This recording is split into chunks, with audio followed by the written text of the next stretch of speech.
గత 11 సంవత్సరాల్లో భారత వనామీ రొయ్యల రంగం అసాధారణమైన వృద్ధిని నమోదు చేసింది.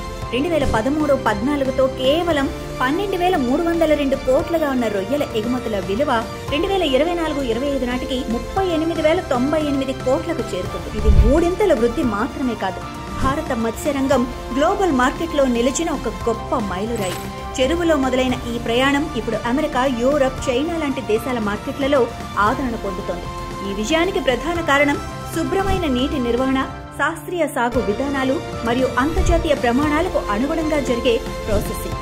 మన రైతులు కేవలం పండించడమే కాకుండా డేటా ఆధారంగా pH, ఆక్సిజన్ లెవెల్స్ లాంటి కీలక అంశాలను గమనిస్తూ టెక్నాలజీ సహాయంతో సాగు చేస్తున్నారు. ఫలితంగా అధిక ప్రోటీన్, ఒమేగా 3 వంటి పోషక విలువలు ఇవన్నీ కలిపి మన రొయ్యకు గ్లోబల్ మార్కెట్లో ఓ బ్రాండ్ స్థాయిని తీసుకొచ్చాయి.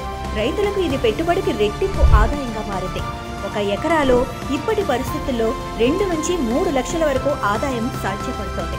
ఎంఎస్ఎంఈ స్కీములు, ఎగుమతి సంస్థల మద్దతుతో చిన్న రైతులు కూడా ఇప్పుడు గ్లోబల్ ఎగుమతిదారులుగా మారుతున్నారు. ఇది గ్రామీణ ఆర్థికతకు ఎంతో పెద్ద లాభాన్నిచ్చే మార్గమైంది.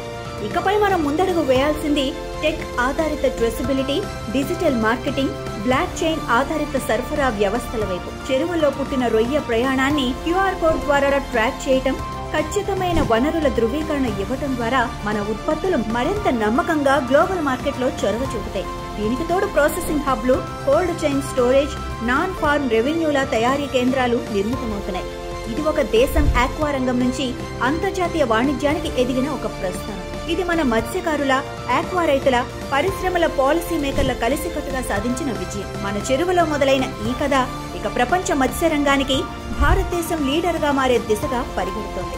Follow Shrimp News for more updates.